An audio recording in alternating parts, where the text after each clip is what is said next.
A Bradesco Esportes FM apresenta O Negócio é Esporte, um bate-papo sobre o marketing esportivo, com Sérgio Carvalho e Alexandre Caralta.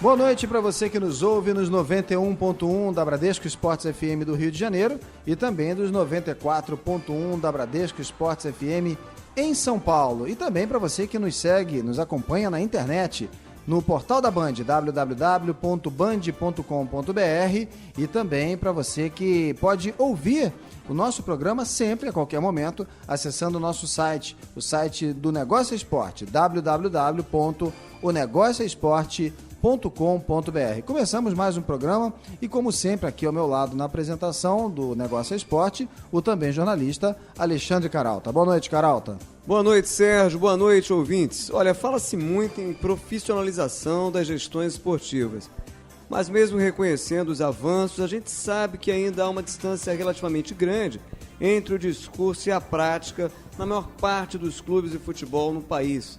O Negócio Esporte vai detalhar um caso que se tornou referência em modelo empresarial, que alguns até confundem com clube-empresa, o do Audax, que completa 10 anos com unidades em São Paulo e no Rio. Desdobramento de um projeto do grupo Pão de Açúcar, criado em 2002 para a inclusão social pelo esporte, o Audax revelou jogadores como Paulinho, ex-Corinthians, e o Vitinho, ex-Botafogo, cujas transações para o exterior renderam ao clube quase 40 milhões de reais. O êxito dos negócios e a projeção como revelador de talentos são reflexo de princípios como responsabilidade fiscal e fidelidade ao orçamento, ou seja, nada de gastar mais do que se arrecada. Quem diz isso é o nosso convidado de hoje, o presidente do Audax, Fernando Soleiro. Embora ele reconheça que estratégias como o aproveitamento mínimo de 40% dos jogadores da base no time profissional sejam difíceis nos grandes clubes, onde a pressão por resultados é muito maior, Fernando alerta para a importância de se gerir melhor as pratas da casa, ou na linguagem executiva, os ativos. Pois é, Carolta, ele vai explicar para a gente como o modelo empresarial pode explorar melhor esse e outros ativos do futebol, a começar pela paixão dos torcedores, né? Mas antes, vamos a um rápido giro sobre as novidades dos negócios esportivos. Golaços da semana, os negócios no mundo esportivo. É claro que o time que fatura 1,5 bilhão de reais em uma temporada não pode andar mal vestido. Pois é, o Real Madrid fechou um acordo com a Versace. A grife italiana passa a assinar o uniforme de jogadores, comissão técnica, dirigentes e de uma coleção exclusiva para ocasiões especiais. O novo guarda-roupa vale também para o Real Madrid Castilha, o time B do clube espanhol, e também para a equipe de basquete.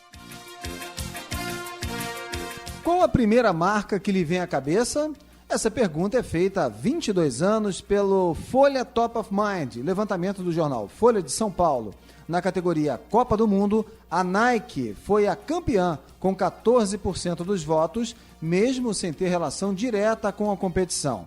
A Adidas, patrocinadora oficial da Copa, aparece em terceiro, com 8%, atrás da Coca-Cola, com 11%. Quando falamos em Olimpíadas, uma surpresa. A Olímpicos desbancou as gigantes Nike e Adidas e ganhou o topo da lista, com 15% de lembrança. As gracinhas promovidas nos intervalos da NBA fazem escola. Em partida da Liga Espanhola de Basquete, a equipe dos Estudiantes apresentou de maneira inusitada um novo patrocinador. Entre o primeiro e o segundo quarto do jogo, um dirigível com a marca Twente Móvel sobrevoava o ginásio enquanto os jogadores vestiam os uniformes já com a nova marca estampada. Com um acordo, o time passa a se chamar Twente Móvel Estudiantes. Agora, o Internacional de Porto Alegre, líder no ranking dos programas de sócio-torcedor, quer conquistar novos fãs pelo paladar. Uma nova linha de balas de gelatina vem com o formato e as cores das camisas do clube, inclusive a versão retrô. O Colorado, que já reúne 15 produtos licenciados no setor de alimentos, espera vender 40 mil unidades dessas guloseimas até o final do ano. Muito bem, no Negócio Esporte de hoje vamos falar um pouquinho sobre o modelo dos novos clubes, né, dos que muitos chamam de clube empresa. O nosso convidado de hoje é o presidente do Audax, Fernando Soleiro. Ele é formado em administração, com MBA em gestão empresarial. O Fernando, que trabalhou durante 33 anos como diretor executivo de RH do Grupo Pão de Açúcar, é o atual presidente e criador do projeto Audax nas cidades de São Paulo e do Rio de Janeiro. Fernando, boa noite, é um prazer ter você conosco aqui no Negócio Esporte. Boa noite. Boa noite, Sérgio, boa noite, Arauca. Também para mim é um prazer estar aqui e discutir sobre esse assunto que me encantou aí durante esses 10 anos e continua me encantando.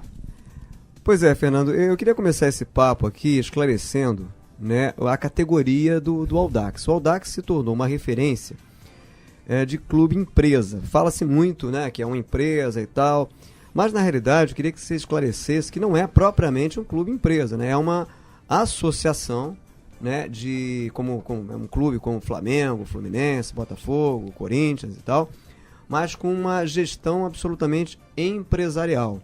Eu queria que você contasse como é que foi a implantação desse projeto, que começou, se não me engano, em 2002, mas começou como um projeto de inclusão social de crianças. Queria que você contasse um pouquinho sobre isso.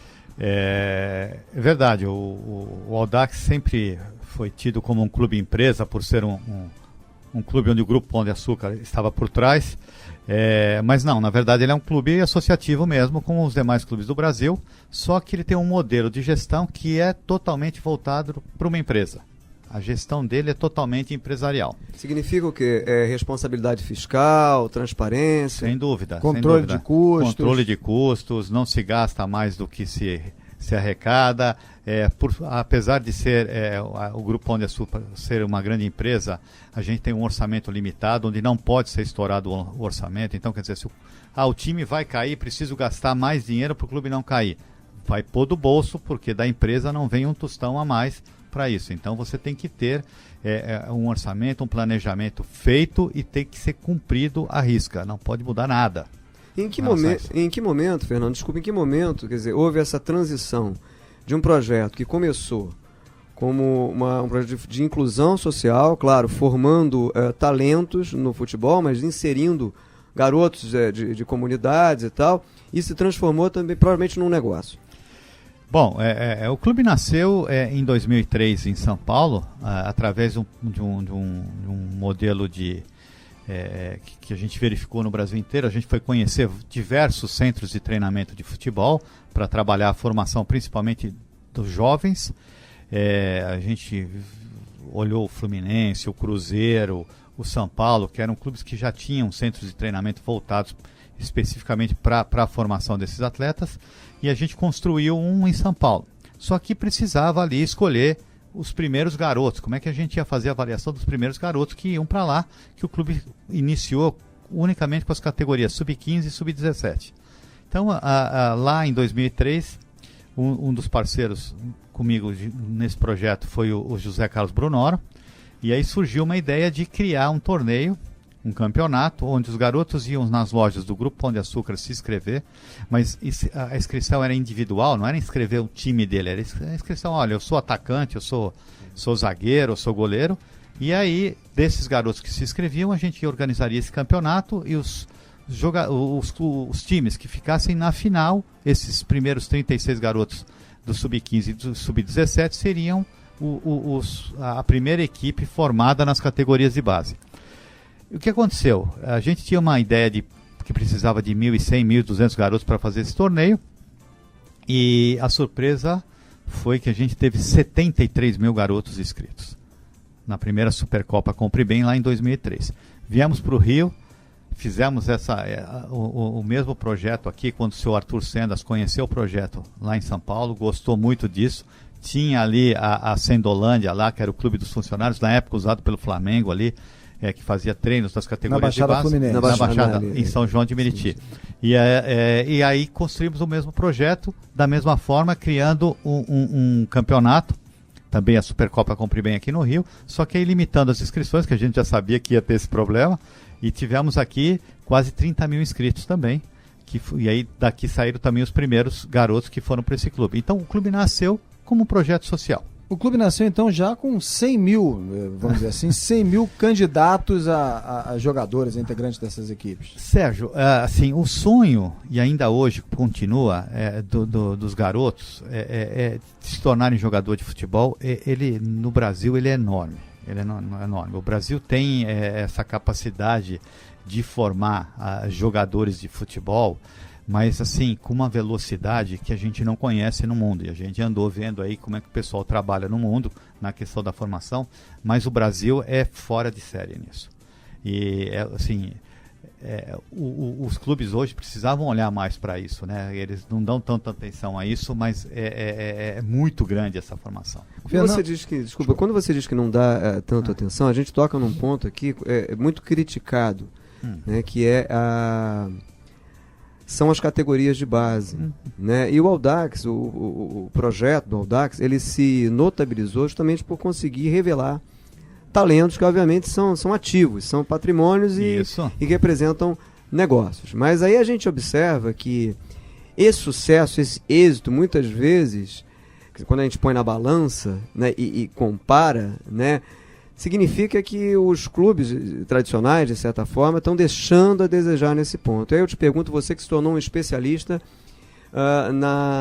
na seleção e na revelação e tal, e na negociação de jovens talentos, né, via Audax. Isso. O que você acha que falta em termos de competência, falou em valorização, para que esses clubes tradicionais, que sempre revelaram craques, né, no nosso futebol, voltem a revelar mais jogadores e a fazer mais dinheiro com esses jogadores? Bom, eu vou traçar agora para você qual é o modelo do Audax hoje. O Audax hoje, dentro do nosso planejamento estratégico, o Audax não é única e exclusivamente um clube de futebol. Ele tem 3 pilares. Né? O primeiro pilar, ele é um projeto social. E como todos os clubes deveriam ver, porque eles tiram os garotos da rua e dão para eles uma oportunidade na vida de se tornarem jogadores de futebol. O Audax vai um pouco além, ele não trabalha só a questão da formação dele como atleta, mas também trabalha na questão da formação como cidadão. Então, os garotos todos estudam, os garotos têm assistência médica, seguro de vida, têm regras disciplinares para se comportarem dentro do centro de treinamento, tem aulas de inglês. Então, assim, a gente quer formar não só o atleta, mas formar também o cidadão. Então, o primeiro passo do Audax é ser um projeto social. E como um projeto social, você tem como se beneficiar disso, através da captação das leis de incentivo que trabalham justamente nos projetos sociais e esportivos. Você tem as leis, os benefícios estaduais através do ICMS e tem os benefícios federais através do imposto de renda. Então, o primeiro passo de gerar receita e trabalhar bem essas categorias de base é entender que ele é um projeto social. Esse é o primeiro passo. E o segundo ponto é ele se transformar, ele é uma ferramenta de marketing. É uma ferramenta de marketing onde ele vai estar exposto e aí ele tem todo o patrocínio que ele pode exibir no seu uniforme.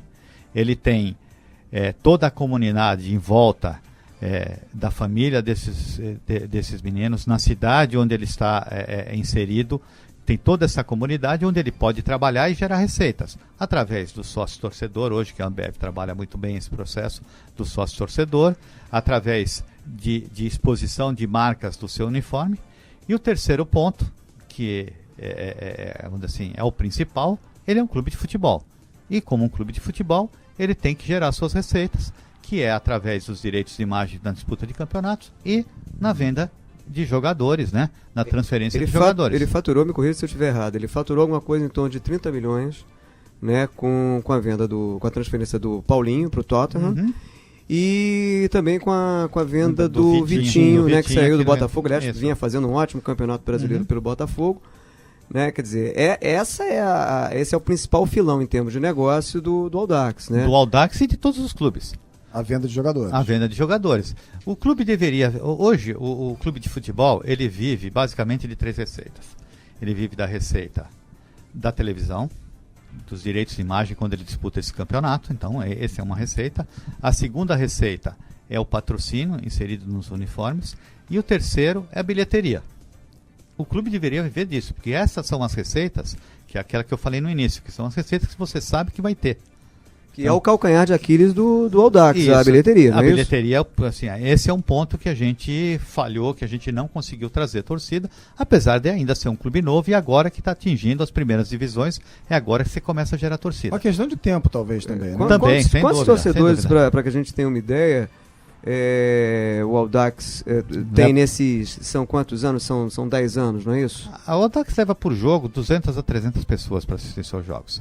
Isso quando a gente fala de jogos contra os times, vamos dizer assim, do mesmo nível que o Audax. Se a gente fala dos 4 grandes aqui do Rio, aí você tem uma arrecadação, uma torcida maior, né? Em São Paulo também. Em São Paulo, que em São Paulo a gente chegou agora, né, na primeira divisão. Então ia começar agora, em 2014, a ter esses confrontos contra os grandes clubes de São Paulo. Na Série B, vocês tiveram um prejuízo em partidas em casa, por exemplo, de uma coisa em torno de 20 mil por aí. Eu vou te dizer uma coisa, eu corro o risco de errar por muito pouco. Acho que na maioria dos jogos, e não é só o Audax, do Campeonato Carioca e do Campeonato Paulista, os clubes têm tido prejuízo na sua bilheteria. Eu sei, mas isso é inclusive os grandes. Claro, você tem toda a razão, mas é óbvio também que para um clube recente ou ultra recente como o Audax, que também se baseia num projeto social muito bem montado e tal, quer dizer, é claro que ainda tem um número muito pequeno de torcedores e que isso se reflete numa maior dificuldade para você conseguir transformar isso numa receita razoável no estádio, né? Porque assim, o futebol é uma coisa interessante, né? A pessoa, ele troca de casa, a pessoa pode trocar de esposa, de marido, de que for. De carro, celular. Mas de clube de futebol ele não troca. Entendeu? Então, assim, o Audax, como é um clube novo, é difícil eu conseguir tirar que alguma pessoa deixe torcer para o Flamengo, para o Fluminense, para o Botafogo, para o Corinthians ou para o São Paulo e venha torcer para o Audax. Eu consigo ter simpatizantes. Que esse sempre foi o objetivo do Audax, ser o segundo clube no coração de todos os brasileiros.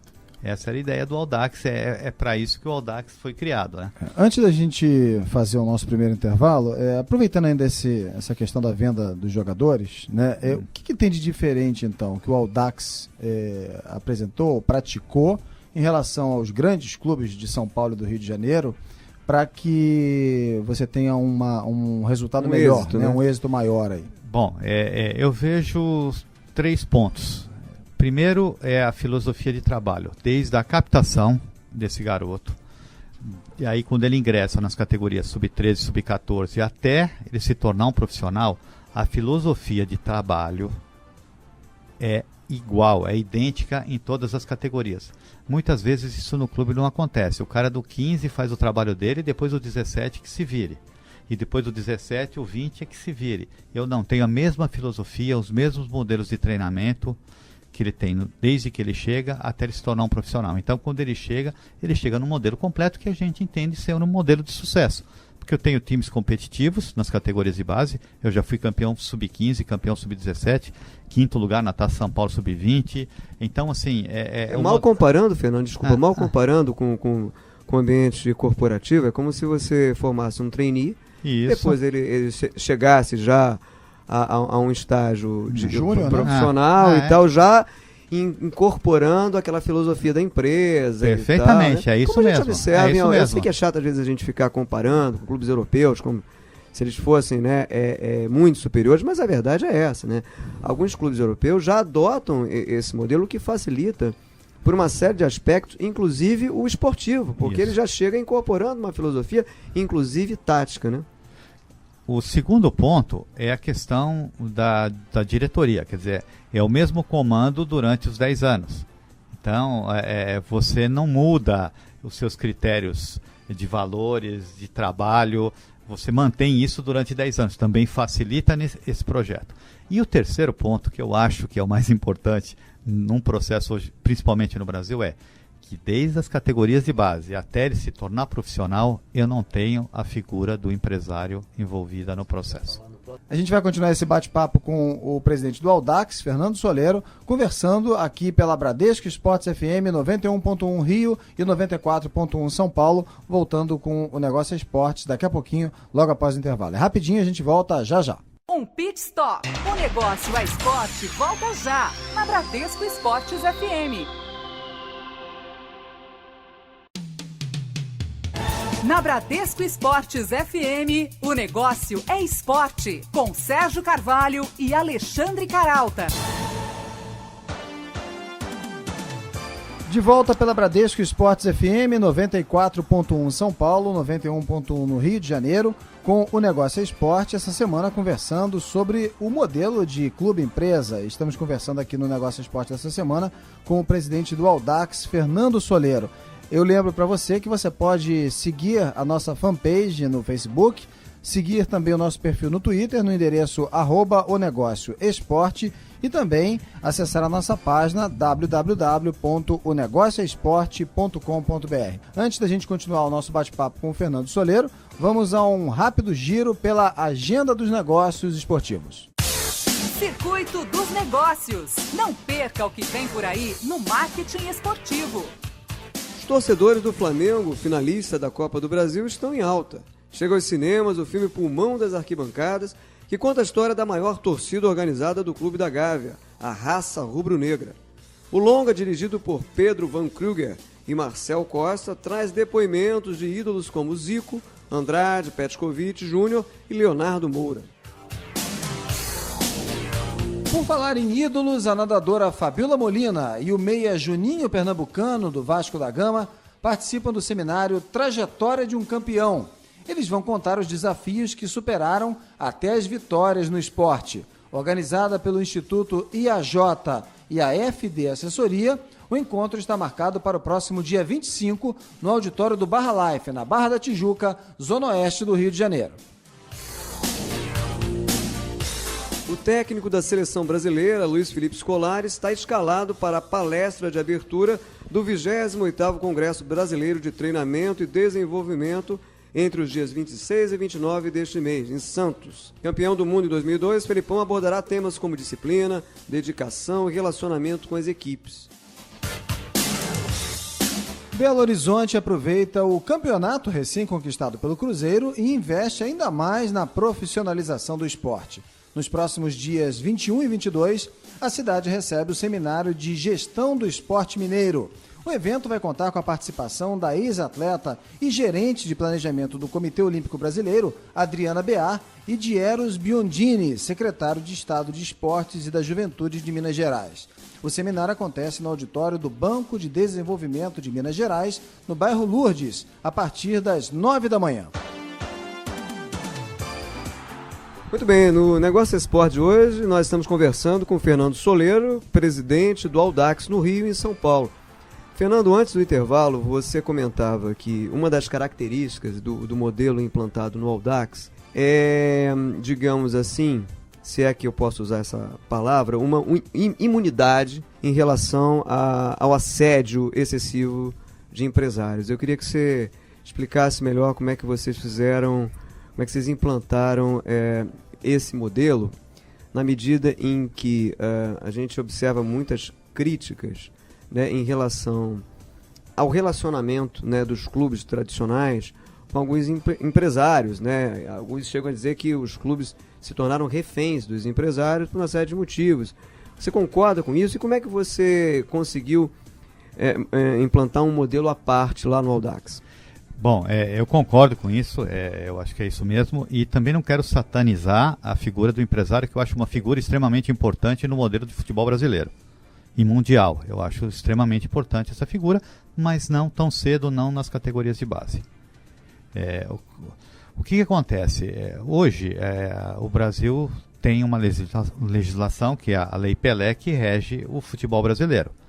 Você precisa fazer um contrato de formação desse garoto, e nesse contrato de formação existe uma série de exigências que você é obrigado a cumprir, como ajuda de custo, assistência médica, seguro de vida, assistência odontológica. Você tem que fazer tudo isso e você tem que cumprir. Você põe isso no contrato e você tem que cumprir. Se você faz e você cumpre, ninguém tira o teu jogador de lá.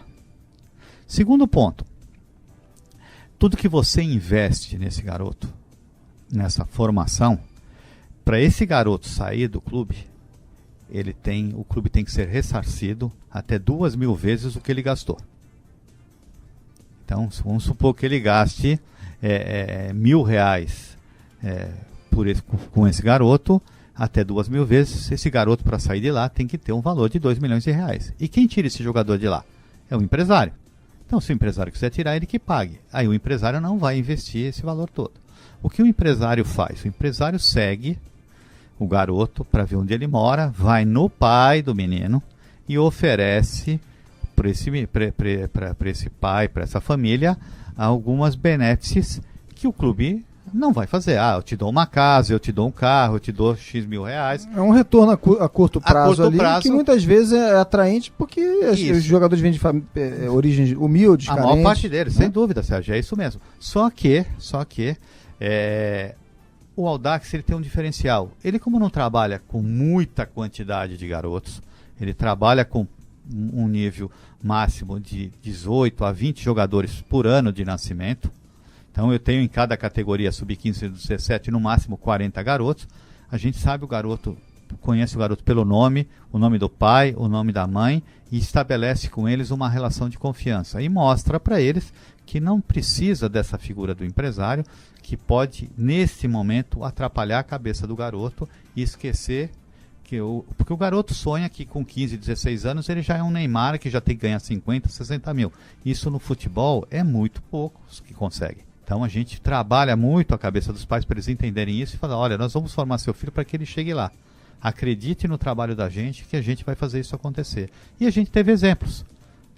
O caso do Paulinho, o caso do Vitinho, agora Yuri, o Bruno Uvini, que foi campeão da Seleção Brasileira Sub-20, Samir do Flamengo, e o César, goleiro que também está no Flamengo.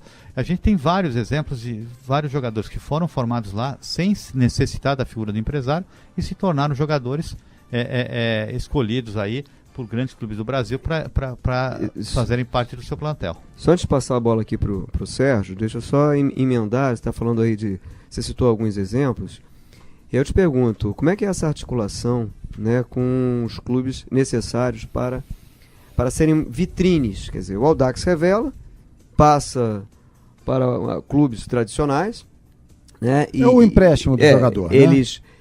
Eles se tornam mais conhecidos e tal, tem a possibilidade de serem vistos, tem mais visibilidade, com isso todo mundo ganha. Como é que é essa triangulação aí? Então, o Audax, por trabalhar dessa forma, vamos dizer assim, que atende a todos os requisitos que a legislação obriga, então o Audax é um clube que é difícil que você tire o jogador de lá por descumprimento de qualquer problema no contrato de formação. Então a gente estabeleceu nesse período todo, e outra, o Audax é um time que estabelece parcerias, porque o que a gente visa não é o ganho imediato de receita. Eu viso o garoto se tornando um grande atleta de futebol. Eu viso o garoto tendo uma oportunidade real de carreira. Então o que a gente faz? Qualquer clube que quer um jogador nosso, ele tem a porta aberta para vir conversar com a gente e estabelecer essa parceria. E aí a gente vai entender desses clubes o que clube oferece o melhor para o desenvolvimento da carreira desse garoto. Não necessariamente é o que oferece o melhor salário de início. Então, às vezes, o garoto sai... o melhor plano de carreira. É o melhor plano de carreira, entendeu? A gente não olha no curto prazo, a gente olha no médio e no longo prazo o que esse clube pode oferecer para esse garoto. E tem dado certo. Ainda nessa área aí dos talentos, né, Fernando, essas transferências crescentes de atletas revelados pelo Audax para o exterior já se refletiu numa visibilidade maior lá fora, por exemplo? Quer dizer, os clubes e os investidores da Europa, eles já partem para um canal direto com o Audax? Partem, mas não para negociação ainda de jogadores, mas partem pela questão da formação, de como é que você consegue em tão pouco tempo formar atletas de tão alto nível. De entender o modelo, é isso? Então, é de entender, e eles, né, quando entendem, também começam a perceber que o Audax trabalha num modelo muito parecido com o que grandes clubes europeus trabalham.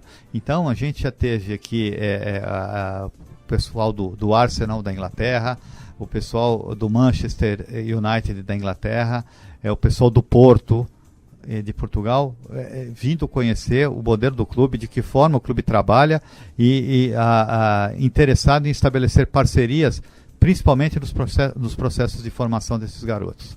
Bom, a gente está falando de jovens talentos, ou pelo menos promessas, né? Mas além desses jovens atletas, né, o Audax investe também na contratação de nomes conhecidos do futebol, né? Mas que por um ou outro motivo acabam ficando sem espaço nos grandes clubes, né? Como os grandes clubes de São Paulo, do Rio, o Fabiano Heller, o Leandro Bonfim, como o Caralto lembrou aqui. Para que serve essa tática? O que vocês pretendem com isso? Bom, todo o processo de formação, ele tem aí as suas deficiências. Eu não consigo formar 11 super craques em suas posições dentro de campo. E não necessariamente seja só isso. Eu também preciso de um pouco de experiência, não só jovens disputando o campeonato. Então, eu mesclo essa jovialidade. Sangue novo com experiência. Com experiência. Então, esses... E tem um perfil que a gente gostaria, que são pessoas que gostam de ensinar, que gostam de formar, que são pessoas que entendem o nosso projeto. Não é qualquer atleta que tenha experiência que vai participar com a gente no Audax. São esses escolhidos no detalhe porque tem essa característica, que é o caso do Fabiano Heller, que é o caso do Leandro Bonfim. É muito interessante quando você traz essa experiência para junto dos garotos e ele entende, ele vê aquilo e se vê naqueles garotos, né, naquele trabalho de formação, e é muito bacana essa relação entre eles, né? E outra vantagem que o Audax tem também nesse processo é que o centro de treinamento dele atende o profissional e as categorias de base. Então os jovens grudam na grade ali, ficam olhando o profissional treinar com o sonho de que um dia eu quero ser como esse jogador, um dia eu quero estar ali. É diferente dos grandes clubes onde o profissional treina de um lado e as categorias de base treinam de outro. Então muito pouca relação entre o profissional e a base você tem, entendeu? E isso ajuda, claro, a conquistar, como você disse, talvez não um novo torcedor, mas um novo fã, um simpatizante sem dúvida, ali e tal, né? Simpatizante, tornando o Audax um segundo clube, como você tinha dito no início do nosso papo. A gente está conversando aqui no Negócio Esporte hoje com Fernando Soleiro, que é presidente do Audax em São Paulo e no Rio de Janeiro. Fernando, falando nisso, né, nessas estratégias para captação de simpatizantes, né, eu queria encaixar aqui uma pergunta caminhada pelo Luiz Edmundo Salma, que é estudante de comunicação de jornalismo, né, da PUC-Rio. Pondera o seguinte: em termos de debate sobre a elitização do futebol no Brasil, não são poucos os esforços dos grandes times para a volta do torcedor às arquibancadas. O Audax, no entanto, parece ir contra a maré, diz ele. A filial paulista do clube, por exemplo, teve 124 pagantes num jogo da Série A2 do Paulistão deste ano, né? Existe, pergunta o Luiz Edmundo, uma preocupação da cúpula do clube para uma maior integração com a comunidade? Sem dúvida existe, Luiz Edmundo, obrigado pela pergunta, e é verdade, um dos pontos falhos, eu já disse antes, que o Audax tem, é nessa questão da formação da sua torcida. É difícil para um clube novo como o nosso agregar torcedores, né? Você tem que agregar simpatizantes fazendo um bom trabalho e tendo campeonatos que sejam campeonatos interessantes, né? Que deem maior visibilidade, né, no futebol no Brasil como um todo. Então o Audax atingiu agora, né, esse estágio em São Paulo, que é ir para a Série A1. Porque na Série A2, o 126, não é muito diferente que outros clubes também em São Paulo, mais tradicionais, até centenários, têm como público nos seus jogos. Você pega, não é tão centenário assim, mas o São Caetano, que é um clube de expressão, já teve aí em finais de Libertadores, ele não tem um público maior que esse nos seus jogos, não. Por quê? Porque é difícil no futebol. O futebol, eu acho que o ingresso está muito alto, o ingresso precisa ser um pouco mais baixo. Eu acho que os clubes precisam fazer promoções e aí poderiam aproveitar junto às suas federações, trabalhar uma promoção onde a federação daria um desconto desses ingressos através do torcedor que leve para lá, sei lá, garrafas PET, que leve para lá 1 quilo de alimentos, e você consegue atrair mais população para os seus jogos e ainda fazer um trabalho muito bom para as comunidades de caráter social. No Negócio Esporte dessa semana, a gente está conversando aqui com o presidente do Audax, Fernando Soleiro. Fernando, a gente fala muito aqui da profissionalização administrativa, né, do modelo empresarial, as táticas de marketing, A gente até falou rapidamente sobre isso. A tradição também, em qualquer negócio, é muito importante. Você até falou da questão de trazer nomes mais profissionais, mais conhecidos, mesclar a experiência com o sangue novo. Mas a tradição, né, também é importante. Até que ponto a falta de tradição, por exemplo, como tem no Rio de Janeiro o Madureira, o América, atrapalha a receptividade e os negócios com o Audax? Sim, a tradição é uma coisa que para mim está linkada com o tempo, né? Então você precisa ter longevidade para poder ter tradição. O Audax é um clube muito novo, ele vai buscar a sua tradição, mas ele precisa de tempo para adquirir isso.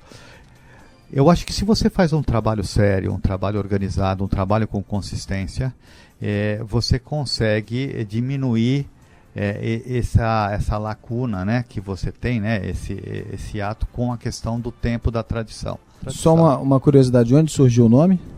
O Audax, antes, o que acontece? Vamos lá. O grupo, né, tinha um clube lá atrás que chamava Pão de Açúcar Esporte Clube, que era um clube de vôlei lá, bem nos anos 80 lá. O fundador do Grupo Pão de Açúcar, né, o Abílio Diniz, sempre foi um homem entusiasta do esporte, dúvida, inclusive pessoalmente, porque ele participa de corridas.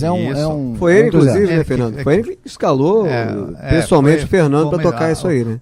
A ideia de formar esse projeto veio dele, né? Ele queria ter um projeto voltado para o futebol, que ele gosta muito do futebol, e me chamou para isso. E esse Pão de Açúcar Esporte Clube era uma razão jurídica de um clube que estava lá adormecido, porque acabou o time de vôlei, e a gente aproveitou esse CNPJ, esse estatuto de clube, de associação, e criou lá o Pão de Açúcar Esporte Clube lá atrás, e aqui no Rio, o Sendas Esporte Clube. O que acontece? E aí a gente precisa ser claro, a gente tinha um problema, que os principais campeonatos do Brasil, no futebol, eles são dominados pela Rede Globo. E a Rede Globo não tem, por princípio comercial deles, falar nomes de empresa em clubes. Eu nem questiono se isso está certo, se está errado, mas a gente tinha esse problema. A gente estava disputando e cada vez mais chegando nos primeiros degraus aí do futebol, a gente tinha um problema de chamar Pão de Açúcar ou chamar Senda. Como é que ia ser isso? Então a gente resolveu mudar. Falando, vamos buscar aí, contratamos uma empresa especialista em name rights, ela fez um levantamento e foi procurar com torcedores e aí escolheu o Audax. Por que é Audax? Audax é audacioso em latim. E achou que o nosso projeto tinha tudo a ver, por ser um projeto audacioso, de querer fazer uma coisa diferente no futebol brasileiro, de formação, e foi aí que surgiu o Audax. Excelente escolha. Olha, a gente está conversando em Negócio Esporte com o Fernando Soleiro, que é presidente do Audax no Rio e em São Paulo. A gente faz um rápido intervalo agora e depois, na volta, o Fernando vai explicar se nesse esquema profissional, ousado, audacioso, né, tem espaço para o olheiro, né? Se o olheiro também ele foi profissionalizado. Então a gente volta já já. Um pit stop. O Negócio é Esporte volta já, na Bradesco Esportes FM.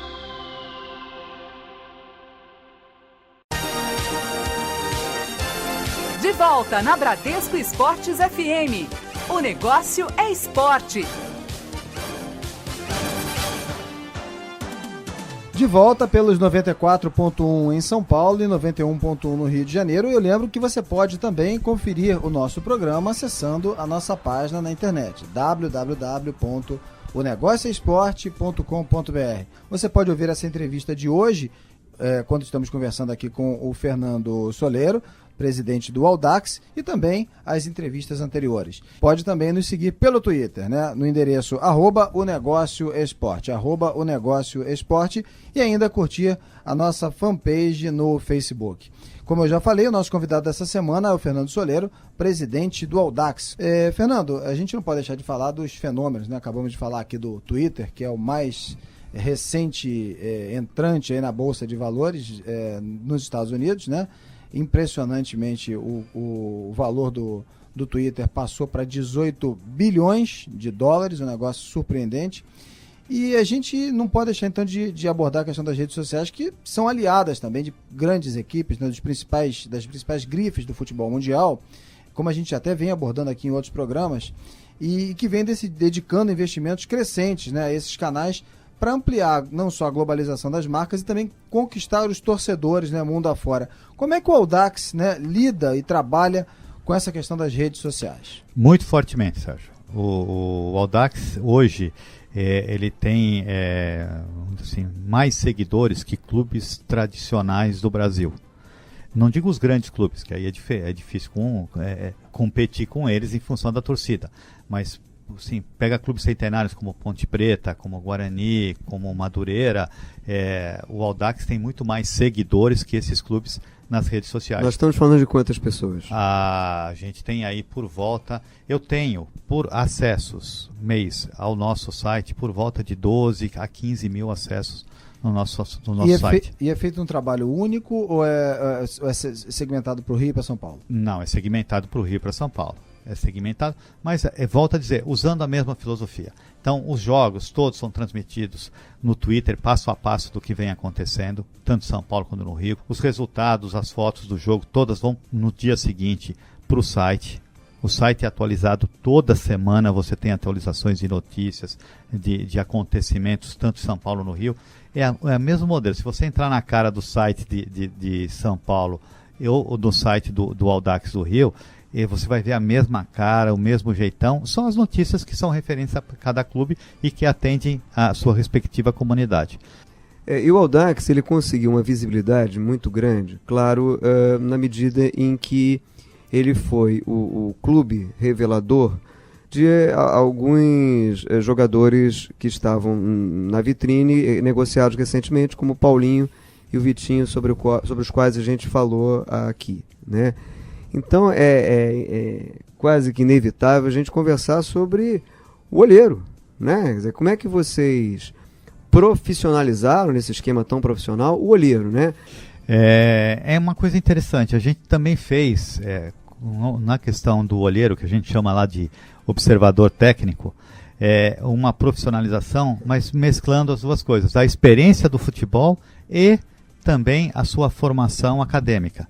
Então, eu tenho hoje lá a maior parte deles formados todos em educação física e tenho também os ex-jogadores de futebol que têm aquela visão, aquele olhar clínico de saber se esse garoto tem ou não potencial. E também o pessoal de educação física para saber a capacidade que ele tem cognitiva de formação e até atlética, né? Não só do futebol em si, mas sim o condicionamento físico que ele pode alcançar.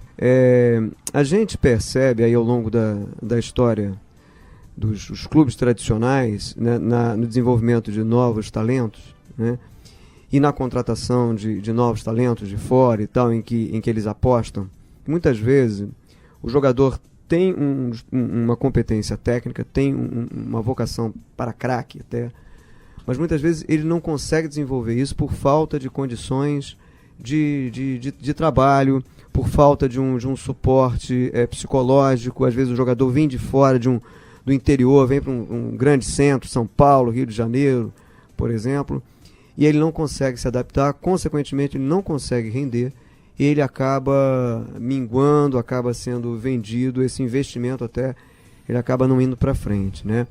Como é que vocês fazem para revestir, né, essa aposta, esse investimento no jovem talento, dos ingredientes necessários para que ele consiga ser aproveitado, ou seja, para que as condições de trabalho, o ambiente, né, possam fazer com que ele seja realmente desenvolvido?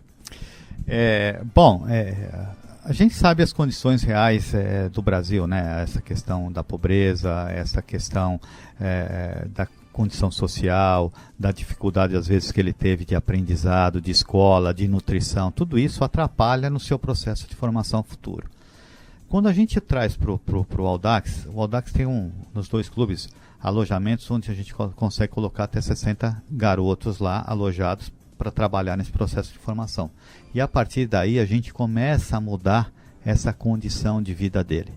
Então começa a ter uma alimentação melhor, começa a ter um processo, tem que estudar, volta para a escola. E assim, o futebol é uma coisa muito democrática, né? Assim, você está num jogo de futebol, não interessa se você é milionário ou se você é um garoto de uma comunidade carente. Lá dentro do campo, os dois têm a mesma função, exercem o mesmo papel e têm as mesmas responsabilidades. Então é muito democrático isso. O que tem a vantagem é que o garoto que teve uma nutrição melhor, o garoto que teve uma formação escolar melhor, tem uma capacidade cognitiva muito maior que a do outro. Então você tem que ter um pouco de paciência e analisar assim se ele tem potencial ou não para crescer e desenvolver esse potencial no futebol, né? Então você tem que fazer essa análise e a gente tem lá pessoas capacitadas para fazer esse tipo de análise.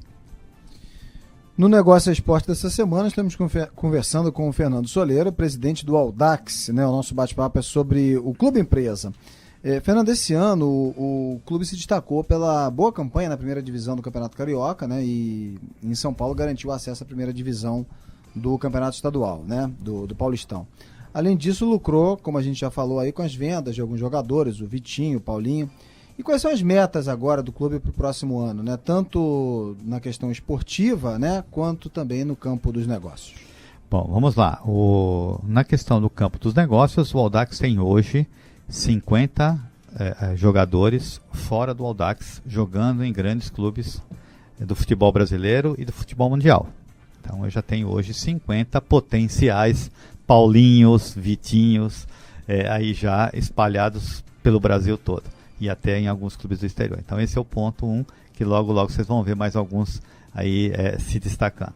E com relação ao clube, o ano passado aqui no Rio a gente foi muito bem, né? Ficamos em 7º para um primeiro ano de disputa na primeira divisão. Acho que foi um resultado excelente e a gente esse ano aqui briga para tirar um dos grandes da festa. Então um dos grandes, pelo menos a gente quer tirar aí de uma semifinal. Esse aqui no Rio. Não, ser campeão ainda não, mas a gente acha que tem essa... O sonho está lá, né? O sonho está lá, e acho que a gente tem condições de alcançar. E em São Paulo é o primeiro ano de disputa, também é uma disputa diferente. É um primeiro ano, porque se a gente conseguir... É um modelo diferente de campeonato, lá são 4 chaves, quer dizer... E é um campeonato mais difícil também. Mais difícil, então você tem que ficar entre o primeiro ou o segundo da sua chave, para ficar os 8 primeiros que vão disputar a próxima fase. A gente quer ficar entre esses 8 primeiros aí, então essa é a nossa briga lá. Fernando, esse sucesso todo, né, fez com que o clube acabasse sendo vendido, né? Ele foi vendido para o Grêmio Osasco e passa a se chamar, em 2014, Grêmio Osasco Audax, né? O que muda com essa venda? Muda a gestão, né? Você tinha uma gestão mais voltada para o modelo empresarial. A gente não tem certeza hoje se eles vão continuar nesse modelo, mas eles se surpreenderam bastante, né, quando chegaram ao clube e conheceram em detalhes o nosso modus operandi, de que forma a gente trabalha, de que forma a gente vê o futebol, e eles ficaram encantados com esse modelo, esse processo, e estão mantendo quase que todas as pessoas que trabalhavam, não só na parte de campo, né, não só as comissões técnicas, mas também das áreas administrativas, estão mantendo a grande parte das pessoas, porque entendem que esse modelo é um modelo vencedor e merece ter continuidade. Fernando, você acha que a legislação brasileira, em que ela pode avançar para melhorar a gestão dos clubes? Bom, a legislação tem que trabalhar principalmente no nível de responsabilidade dos dirigentes do clube, na questão do que eles fazem como despesa desse clube, né? Os contratos que eles fazem, os valores que eles despendem nesses contratos, que são, na maioria das vezes, muito inferiores às receitas que eles obtêm. Então, esse nível de responsabilização, não só do profissional, não só do dirigente, mas também do clube. Vários clubes europeus, eles só podem continuar a jogar a divisão no próximo ano se eles tiverem as suas receitas equilibradas, seus balanços publicados. Se eles tiverem dívidas, eles não podem passar para o ano seguinte jogando a mesma divisão. Eu acho que se aqui no Brasil você fizesse isso... Não tem campeonato no ano seguinte. Mas claro, não dá para fazer de uma hora para outra. Claro, mas se você não começa você cria uma cultura de profissionalismo. Se você não começar a estabelecer regras mais rígidas e começar a penalizar mais os clubes que não têm essa consciência, você não vai moralizar o futebol nunca. Fernando Soleiro, presidente do Audax no Rio e em São Paulo. A gente está chegando aqui ao fim do nosso papo, mas antes deixa eu te perguntar aqui uma curiosidade. O clube ele é bem rigoroso com a imagem, literalmente, né, dos seus jogadores. Na contramão das revelações do futebol brasileiro, que abusam de penteados diferentes, brincos, bonés e tal, o Audax não aceita essa moda, né? Por quê? Vamos lá. A moda do cabelo, ela até é permitida. A gente não incentiva, mas o cabelo é até permitido. Mas o Audax não permite que o seu atleta, dentro das dependências do Audax, ande de brinco. O Audax não permite que o atleta, dentro do centro de treinamento, ande sem camisa. Então ele estabelece algumas regras disciplinares de comportamento para que sejam mais, vamos dizer assim, voltadas para a formação dele. Entendeu? Que ele se preocupe mais com a formação do que com esses detalhes. É proibido celular dentro do CT. Tem uma série de regras que a gente tira isso de lá. Agora, lá fora, a gente tem que entender que eles são jovens, e jovens estão aí muito voltados para o que é moda. Eles precisam, isso diverte, isso faz com que ele viva a vida, que ele seja igual a outros jovens da mesma idade. Então, fora do nosso centro de treinamento, do local de trabalho ou de formação dele, a gente permite, não tem nenhum problema. Muito bem. O nosso convidado no Negócio é Esporte dessa semana é o presidente do Audax, Fernando Soleiro. A gente está quase chegando no finalzinho do nosso programa, do nosso bate-papo aqui, mas está na hora da gente ouvir do Fernando Soleiro o nosso... Apito Final. E no apito final, Fernando, eu começo perguntando a você uma jogada de mestre. Esse projeto, esse modelo de filosofia do trabalho na questão da formação, né? Então, curto tempo aí a gente revelar esses craques com este modelo, eu acho que foi uma jogada de mestre dentro do futebol. Fernando, e uma bola fora? Torcida. A gente não conseguiu agregar a torcida ainda. Fernando, uma zebra. Uma zebra, acho que o Brasil não ser campeão mundial aqui em 2014. Tá otimista, hein, Fernando? Eu sou brasileiro, pode jogar mal, pode ser o que for, mas eu torço pro Brasil sempre. Né? Eu torço pro Brasil sempre. Pra gente fechar, uma aposta, Fernando. Eu queria ver os clubes, né, mais preocupados em formar esses garotos, não só como jogadores de futebol, mas como cidadãos, para que ele saia de lá com uma oportunidade de vida diferente da que ele entrou. Muito bem, quero agradecer aqui a participação do Fernando Soleiro, presidente do Audax, batendo esse papo com a gente aqui sobre o clube modelo, né, de como a gente chama comumente de clube empresa, né? Mas antes da gente terminar, só fazer uma última pergunta aqui, Fernando. Vamos supor aí que os dois clubes, o Audax de São Paulo e o Audax do Rio, cheguem à primeira divisão do Campeonato Brasileiro. E aí, como é que fica o coração, hein, Fernando? Então, vamos lá. Primeiro, isso não pode acontecer, né? Porque a legislação do futebol da CBF não permite que dois clubes da mesma gestão disputem o mesmo campeonato. Mas eu vou te dizer a verdade, cara. Assim, eu tenho um carinho muito grande pelos dois clubes. Eu sou paulista, comecei esse projeto lá em São Paulo, então eu acompanho, tenho mais detalhes do trabalho de São Paulo do que do Rio. Mas tem uma questão do Rio, que é o bom humor. Assim, a turma mais bem-humorada aqui no Rio, quando você vem trabalhar com o pessoal é muito mais de bem com a vida do que São Paulo. São Paulo, às vezes, os caras são muito mais sérios.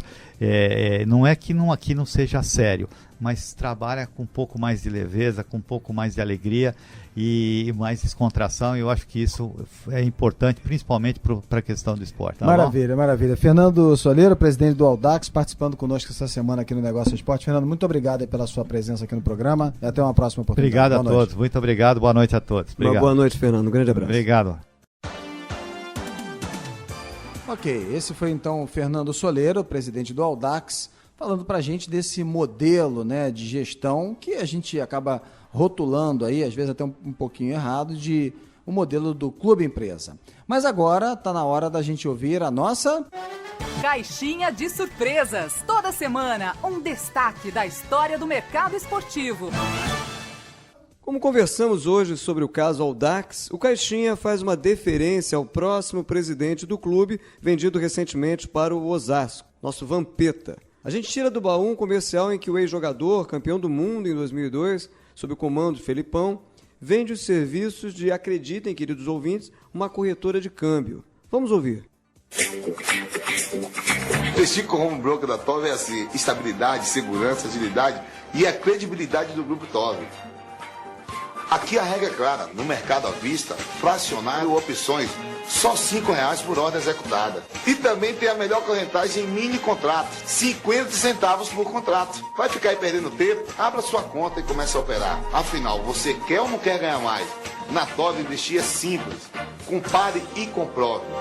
Bem, você pode ver o vídeo desse comercial da corretora TOV de 2009 acessando a nossa página na internet www.onegocioesporte.com.br. Agora, em relação ao mandato de presidente, resta a gente saber aí, né, se ele vai aposentar de vez, né, aquela máxima que se tornou folclórica, né, a máxima do Vampeta, né, ao criticar os atrasos de pagamento. Ele disse o seguinte, abre aspas, você finge que me paga e eu finjo que jogo, fecha aspas. Vamos ver se agora ele vai manter isso aí ou se vai ser diferente, né? E assim a gente encerra o Negócio Esporte dessa semana, que teve a produção e edição de Carol Farias. Um abraço e uma ótima semana a todos. A gente volta na próxima segunda, sempre às 10 da noite, aqui na Bradesco Esportes FM 94.1 em São Paulo e 91.1 no Rio. Lembrando que a reprise do nosso programa é no domingo, às 9 da noite. Sempre falando, né, batendo um papo sobre o marketing esportivo. Uma ótima semana a todos e até a próxima. Até lá. Na Bradesco Esportes FM, o negócio é esporte. Com Sérgio Carvalho e Alexandre Caralta.